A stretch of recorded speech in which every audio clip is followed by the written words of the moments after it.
to shift gears now to talk to my friend Michael Seifert. Is back on the show. St. Louis native. He's a CEO of PublicSquare. I highly recommend that you download the PublicSquare app. I use it, and I encourage you to as well. And if you're a business in the bi-state listening area, I don't care if you're in the bi-state area. Check out PublicSquare if you believe in freedom and liberty and all the good things. Michael, welcome back to the show. It's good to have you here. It is great to be here. Thank you for having me. You bet. You know what? I came across this story here in the Daily Mail and thought of you because what you're just a little precursor. I'll let you talk about it here for a second. PublicSquare, you basically are giving people an opportunity to go shop and spend their hard-earned dollars on goods, products, and services with people who don't hate them. I think that's an important thing today. Tell me a little bit about PublicSquare before we get into the details of what's going on with some businesses choosing to get out of the United States because of how other people do business. Well, you nailed it. We think that as American consumers, we should not be lobbed into a corner where our only option is to spend money with companies that do not like us or do not respect our values or our principles. In fact, we believe the very opposite. We believe that a good mark of a free society is economic freedom, that you'd have the ability to transact with whomever you'd please.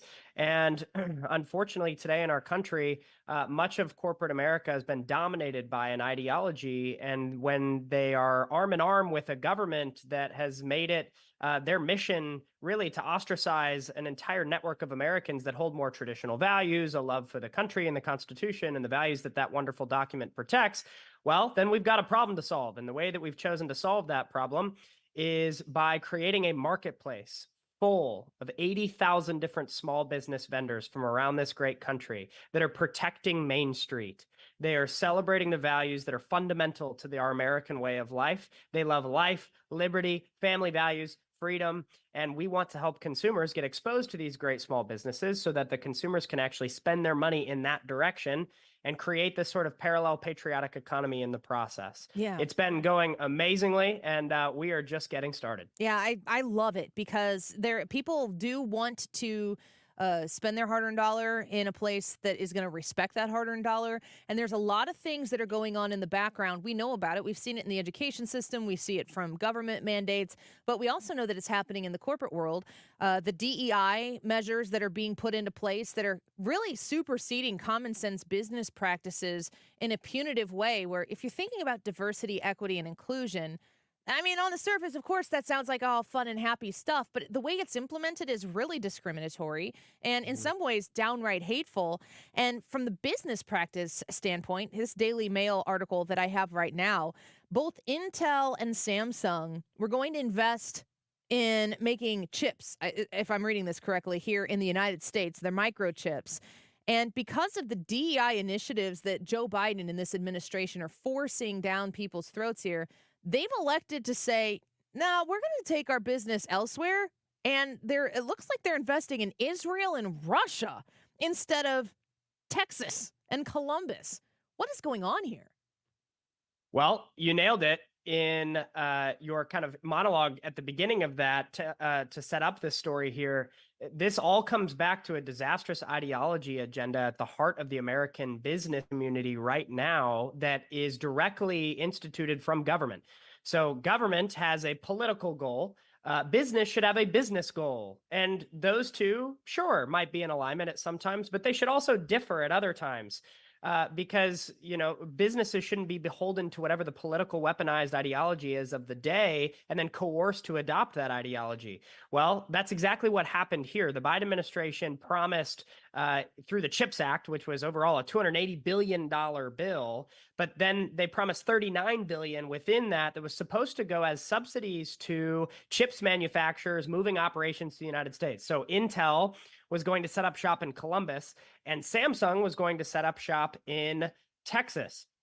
But when each of those companies, along with a few smaller ones as well, saw what the Biden administration was enforcing with this legislation through the CHIPS Act, they said, no thanks. We would rather literally risk going into a war zone than having to deal with the overburdensome regulatory environment that's being imposed from the Biden administration. So the Biden administration, through this bill and included with these subsidies, enforced things like hiring a chief diversity officer, enforced hiring quotas, enforced employee programs for diversity, equity, and inclusion, enforced a very strict accountability process for these different political ideologies being enforced by the company.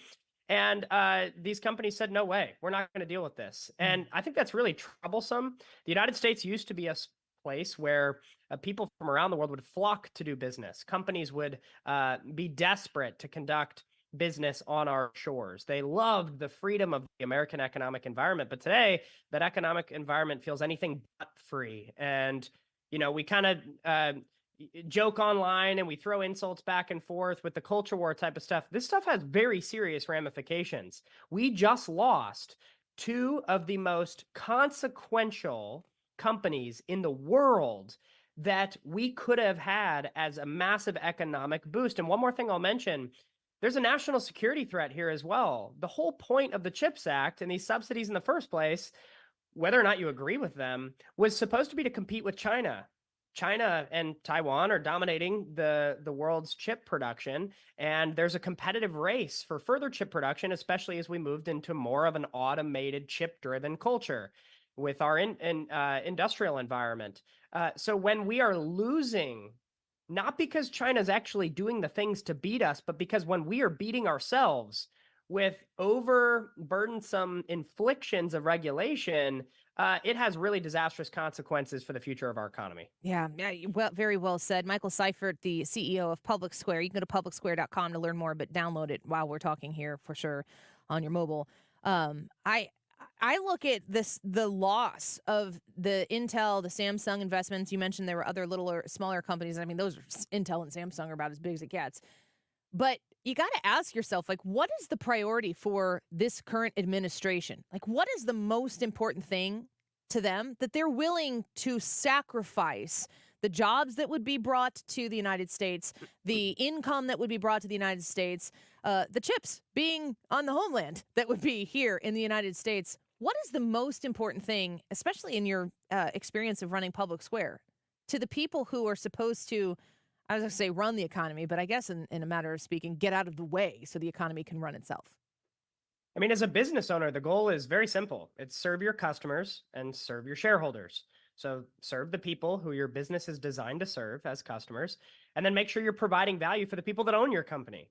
Those are the two things you do, and those shouldn't conflict with one another. You should be honoring your shareholders by serving your customers. But unfortunately, the government has stepped in and has acted as a stakeholder by enforcement on these different corporate behemoths. And their goal is not serving the customers. Their goal is not serving their communities. The government's goal is reelection and a control for the long haul. All they want is a solidification of their seats of power. And they think the way to get there is by enforcing this very progressive ideology, pandering to a small subset of Americans that value that. But what they don't realize is that the most harmful thing you can do to people of any race or gender or ethnicity is strip away their ability to prosper and build a healthy environment and financial freedom for themselves and their families. You want to actually serve Hispanic communities around the country? Well, make sure that the Taiwan Semiconductor Manufacturing Company, TSMC, you'll see this, make sure that they actually decide to go through with their plans to establish a manufacturing plant in Arizona. But unfortunately, because of this egregious act of DEI nonsense, the Taiwan Semiconductor Manufacturing Company has pulled out of Arizona.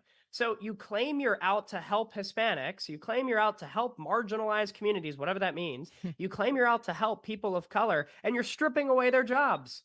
Yeah. Because you chose disastrous ideology to cater to coastal white elites rather than actually caring for people and doing what needs to be done to grow the American economic environment. Our company is actually for all people. So we won't get into this weird tear where we have to socially engineer things and diversity quotas and all this stuff. The way we help actual Americans is by providing value to them. And that will translate across skin colors, across ethnicities. That will be the actual economic way that leads to the most people flourishing, not this type of socially engineered garbage coming out of DC and K Yeah. Street. Such a great point. It's almost as if they're not interested in actually helping those marginalized people. And even more so than that, keeping them as marginalized people and being their sole provider in their minds is what will retain the power that they have and the money that they make, which is a cyclical process. Public Square is a perfect example of, on a grassroots way, really, that people listening to this show right now can choose to support the converse of what the Biden administration is force feeding people. Have you seen success communications with the businesses that you've partnered with and being on Public Square and people are happy to go spend their dollar at a place that respects their dollar? Absolutely. In fact, this goes so deep, even past this idea, right versus left or conservative versus progressive. It goes far deeper than that. It actually touches at the heart of a real macro problem in our country right now, which is that Main Street feels like they're losing out to globalist led Wall Street and DC. They feel like the interests of other nations, the interests of global stakeholders, the interests of the big financial institutions have overtaken the interest in supporting American enterprise, entrepreneurship, and the values that have built Main Street America. And we're trying to bring things back. We're actually trying to be more antiquated in our approach and go back to our roots and provide real value. And that's translating. It's translating to more sales for these small businesses. It's translating to the strengthening of their communities. It's translating to greater conversions and e-commerce interactions with this great consumer base. It's actually working. And it's the most gratifying thing. It's the most rewarding thing we do. Anytime we hear a story of a small business that's been uplifted because of the consumers that are flocking to Public Square, it makes all of it worth it. Yeah. The sweat, the tears, the frustration, the hard work from our team, all is made incredibly worthwhile and then some every time we hear a small business that's prospering in Main Street because of the work we're doing at Public Square. It's a real honor. It's cool to be a front row viewer of and to participate in myself. And it's funny because it does seem like it's a partisan thing, but it's actually pretty apolitical to know that people just want to have an opportunity to go in and pay for a service, buy a consumer good, and walk out and feel like, okay, I wasn't investing my money that I had to work for into something that I don't stand for. And you've done that at Public Square, Michael. We appreciate you coming on to talk to us about it today. Well, it's great to be here. Thank you so much for having me. Yep, we'll have you back again soon. Thank you.